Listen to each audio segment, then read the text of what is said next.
نحمده ونصلي على رسوله الكريم اما بعد فاعوذ بالله من الشيطان الرجيم بسم الله الرحمن الرحيم رب اشرح لي صدري ويسر لي امري واحلل عقدة من لساني يفقهوا قولي آمين اللهم صل على محمد وعلى آل محمد وبارک وسلم۔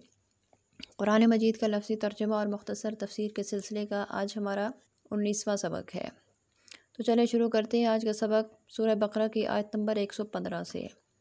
اعوذ باللہ من الشیطان الرجیم، پناہ مانگتی ہوں اللہ کے ساتھ شیطان مردود سے۔ بسم اللہ الرحمن الرحیم، اللہ کے نام کے ساتھ شروع جو بڑا مہربان نہایت رحم فرمانے والا ہے۔ وَلِلَّهِ الْمَشْرِقُ وَالْمَغْرِبُ، اور للہ اللہ ہی کے لیے ہے مشرق مشرق والمغرب اور مغرب۔ فَأَيْنَمَا سو جدھر بھی تولو تم منہ پھیر لو، فثما ادھر ہی وجہ ذات ہے اللہ اللہ کی۔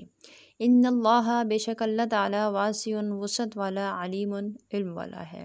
منتشر افراد تب قوم بنتے ہیں جب ان میں یکجہتی ہو، اور یکجہتی تب پیدا ہوتی ہے جب ان کا کوئی مخصوص مرکز ہو۔ اسی لیے اللہ تعالیٰ نے ہر امت کے لیے ایک خاص قبلہ مقرر فرما دیا۔ رفتہ رفتہ قوموں میں یہ خیال جڑ پکڑتا گیا کہ یہ سمت کسی اپنی ذاتی خصوصیت اور خوبی کے باعث قبلہ بنائی گئی۔ اس آیت میں ان کی اس غلط فہمی کا ازالہ مقصود ہے کہ جہتیں اور سمتیں سب اللہ کی ہیں، مشرق ہو یا مغرب، جنوب ہو یا شمال، سب اس کی پیدا کی ہوئی اور اسی کی زیر نگین ہیں۔ اگر کوئی جہت قبلہ بنائی جاتی ہے تو کسی ذاتی خصوصیت کی بنا پر نہیں، بلکہ اللہ تعالیٰ کے حکم سے قبلہ بنائی جاتی ہے۔ پورب پچھم سے تمہیں کیا سروکار، تم اس کے حکم کے بندے ہو۔ نیز اگر مشرق قومیں سورج کی پرستش کرتی تھیں اور مشرق اس کے طلوع کی سمت ہے اس لیے خصوصی طور پر اس کے تقدس کی قائل تھیں، اور بعض فرقے مغرب کو مقدس مانتے تھے، تو اللہ تعالیٰ نے جہت پرستی کے اس صنم کو بھی پاش پاش کر دیا اور فرمایا کہ یہ جہت از خود کچھ بھی نہیں، ان کی حقیقت بس اتنی کچھ ہے کہ اللہ تعالیٰ نے انہیں پیدا فرمایا اور اسی کا حکم ان میں جاری و ساری ہے۔ وقالو، اور انہوں نے کہا، اتخذ اللہ، بنا لیا ہے اللہ تعالیٰ نے، ولدن، بیٹا، سبحانہ، پاک ہے اللہ تعالیٰ ایسی تہمتوں سے، بلکہ لہو، اسی کے لیے ہے، ما، جو کچھ فی السماوات، آسمانوں میں ہے، والارض، اور زمین میں ہے، کلن، ہر چیز، لہو، اس کے آگے، قانتون، فرما بردار ہے۔ یہودی حضرت عزیر کو اور عیسائی حضرت عیسیٰ کو اللہ تعالیٰ کا بیٹا مانتے، اور دیگر مشرکین جو تھے وہ فرشتوں کو اللہ تعالیٰ کی بیٹیاں سمجھتے تھے، معاذ اللہ۔ اس آیت میں ان عقائد فاسدہ کی تردید ہے۔ زمین کی وسعتوں اور آسمان کی پہنائیوں میں جو چیز ہے، نوری ہو یا ناری ہو، خاکی ہو یا افلاکی ہو، بے جان ہو یا جاندار ہو، حقیر ہے یا عزیز ہے، سب پر اس کے مملوک ہونے کی مہر لگی ہوئی ہے، اور ہر چیز بلا استثناء اس کے حکم کے سامنے سر تسلیم خم کیے ہوئے ہے۔ اس لیے نہ تو کوئی اس کا بیٹا نہ کوئی اس کی بیٹی۔ بدیع، وہ موجد ہے، سماوات، آسمانوں کا، والارض، اور زمین کا، وَإِذَا، اور جب، قضا، وہ ارادہ فرماتا ہے، امراً، کسی کام کا، فَإِنَّمَا، تو یقیناً وہ، یقول، کہتا ہے، لہو، اس چیز سے یا اس کام سے، کن، ہو جا، فَيَكُونُ، تو بس وہ ہو جاتا ہے۔ بدیع موجد کو کہا جاتا ہے، اور اس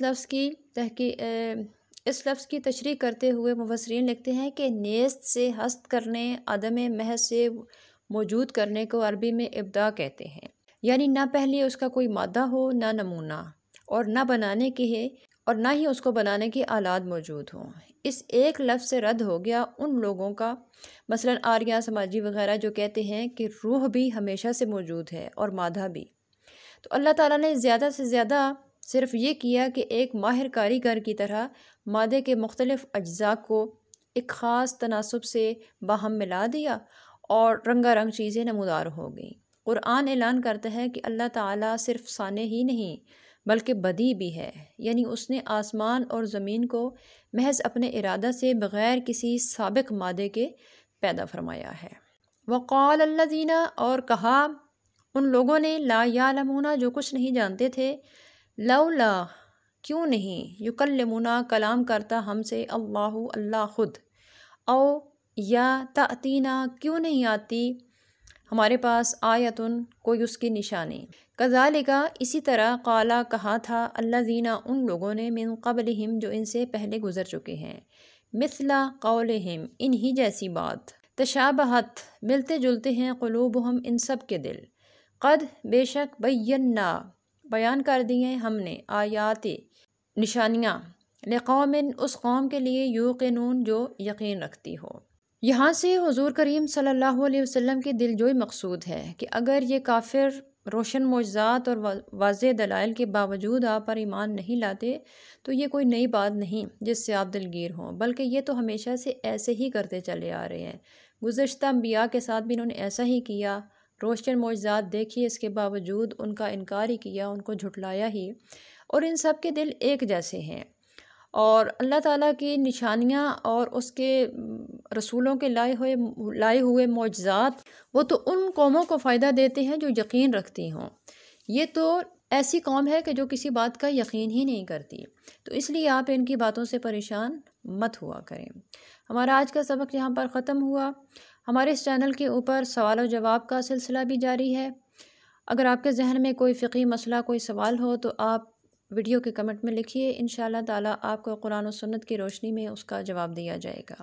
ہمارے چینل کو سبسکرائب کیجئے، اسے شیئر بھی کیجئے، اپنی قیمتی رائے سے ہمیں آگاہ بھی کرتے رہا کریں۔ آپ کی قیمتی رائے ہماری حوصلہ افزائی بھی کرتی ہے اور ہماری رہنمائی بھی کرتی ہے۔ اللہ تعالیٰ ہم سب کو صراط مستقیم پر چلنے کی توفیق عطا فرمائے۔ السلام علیکم ورحمۃ اللہ وبرکاتہ۔